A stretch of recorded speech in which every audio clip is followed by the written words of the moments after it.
Take a minute and think about who you were 5 years ago. What did you want? What were you passionate about? And who did you love? I know who I was 5 years ago, and it's very different from who I am now.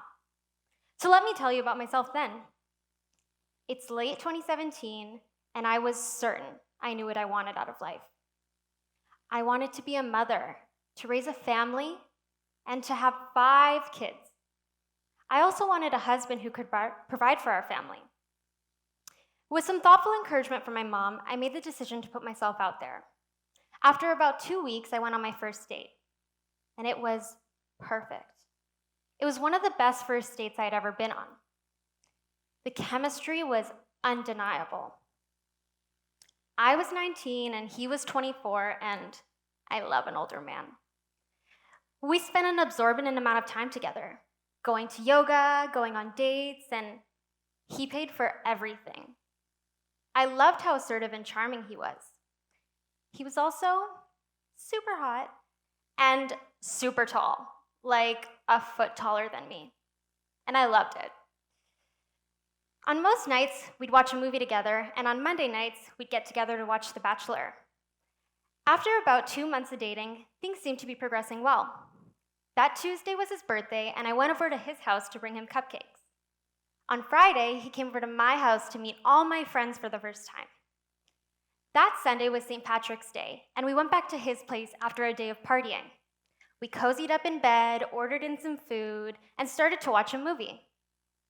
He stepped away to go to the washroom, and I fluffed up the sheets to get more comfortable. As I did that, I heard something fall to the ground. It sounded like a quarter. I looked down to see what it was, and it was a gold hoop earring, which definitely was not mine. At the time, I felt like my life was in disarray. I couldn't believe I had found another woman's earring in my boyfriend's bed. How cliche. I needed to pick up the broken pieces and get myself together, and with the support of my friends, I was able to do so. A month later, I moved into my best friend's house over the summer, and I noticed something had changed. My vaginal discharge was a totally different color. I couldn't believe this was happening to me. I was so caught off guard that I made my poor roommate look at my discharge to confirm what I had suspected. Death. Okay, it wasn't death, but it sure felt like it at the time. That week, I booked a private gynecologist appointment, and on Saturday morning, my roommate and I went together. We were greeted by a tired and cranky OBGYN who wanted nothing to do with my stress and anxiety related to the situation. She did a quick vaginal swab, billed me $500, and said she'd call me in a week with results. This became the longest week of my life. I was worried that I had an STI and was no longer a woman of value, and no man would ever desire me because I was dirty. Later that week, I got a very unhelpful call from the OBGYN. She diagnosed me with bacterial vaginosis and a yeast infection. For those of you who don't know what bacterial vaginosis and a yeast infection are, I'll give you some insight to what I wish I had known when I got diagnosed. Bacterial vaginosis is the overgrowth of a certain bacteria within the vagina. It's estimated that 1 in 3 American women will get bacterial vaginosis at one point in their life. Now, one of the leading causes of bacterial vaginosis is having multiple sexual partners. Now, at the time, I only had 1. But you know who had many? A yeast infection is the overgrowth of yeast in a certain area of the body. It causes symptoms of disease. It's an estimated that 75 out of every 100 women will get a yeast infection at one point in their life. Now, rest assured, I tried to ask these questions over the phone, but the doctor did not ease any of my concerns. But think about how easy it would have been for her to provide me with all of this information so briefly over the phone. Too bad she didn't. Later that month, I received an email from McGill University calling for applications consistent with positive mental hygiene and mental well-being. I thought, what the hell? Why not have a sexual health club where we hire experts to actually take the time to have these discussions with McGill students? I quickly drew up an application and I thought, What are the odds that something like this presents itself while I'm on day 7 of my antibiotic medication?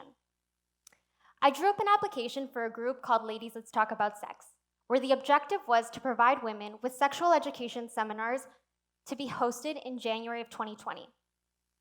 I drew up the application in April and heard back from them that August.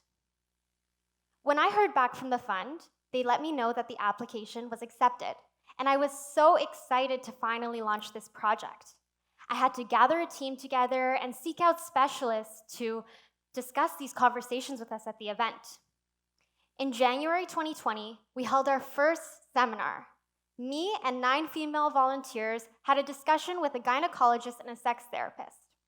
The seminar had incredible turnout. However, we received a lot of critical feedback from participants who felt like the discussion lacked intersectionality and who were geared towards straight women, which was very reflective of myself at the time. On a more positive note, so many participants spoke to me directly about how impactful something like this would have been before they became sexually active.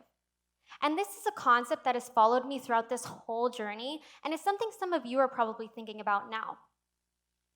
After receiving feedback from participants, we made the decision to rename the organization Sex and Self, a genderless expression of what we were trying to accomplish. I knew I wanted to provide revamped sexual education resources for people who were different than me. And I also knew that I wanted to create a curriculum that could be taught in schools. So with that, we ran with it. In November 2020, we held our second seminar, New Concepts, Topics, and Intersectionality at the Core of Our Conversations. We even talked about how to have safe sex during the pandemic. I thought, finally, I'm addressing this problem that so many people had mentioned to me that they had experienced. But preventative education was still at the top of my mind. I wanted people to feel educated before they began having sex, not after. After that seminar, I was still extremely out of my comfort zone. I was still learning everything I needed to know about menstruation, fertility, contraception, abortion, sexually transmitted infections, gender, sex, and so much more, while also trying to be a good leader at the same time. And both tasks were equally challenging. So with this, I made the decision to develop a high school curriculum.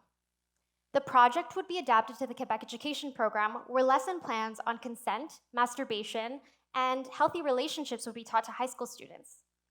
I was so thrilled to be launching a project like this. I thought, finally, we could start preventative education in high schools. Unfortunately, I found that high schools were still as reluctant to discussing sex education as they were when I was a kid. It took us 7 months to get into our first school. After our first school accepted us, 9 others followed suit. And after the programming was facilitated, the consensus from everyone was that everyone wanted more. They wanted programming for elementary school students, a curriculum in French, and more diverse topics to discuss with their peers. I was so thrilled, and this was the first time in my life I felt like, okay, I'm doing something right. I felt like a true sexual health advocate, and people that I knew and didn't began reaching out to learn how to become more involved in the mission. At the time, I was also presented with a project conceptualized by a friend who saw the work that I was doing and wanted to get more involved. The project aimed to positively redefine what it means to be a man. I helped Lenny develop a curriculum and a mission statement. Now, I've dealt with reluctance in the past, but the way schools were so resistant to discussing masculinity was beyond me. It took us 1 whole year to get into our first school. And the reception was challenging. Getting men on board with these discussions became harder than we had anticipated. But what I remember is it all goes back to that inclusive approach people were mentioning. And sometimes the hardest conversations to have are most likely the most impactful. So obviously you can see my life has changed from, Bachelor Mondays. But something that I've learned is, unfortunately, I had to learn some lessons the hard way, but the real impact is it's motivated me to make sure that other people don't have to. And that's the difference. I could have never envisioned myself running an organization or giving a TEDx talk or completing my master's degree, all motivated by a gold hoop earring.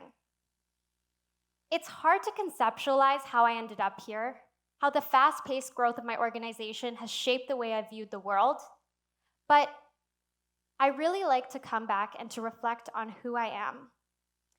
And I'd like you to all do the same. I'd like you to take some time to reflect on how much you've grown over the past 5 years. Embrace the challenges that you've faced and appreciate the growth that you've shown. Think about who you are, what you want, what you're passionate about, who you love, and who are you going to be 5 years from now. Thank you.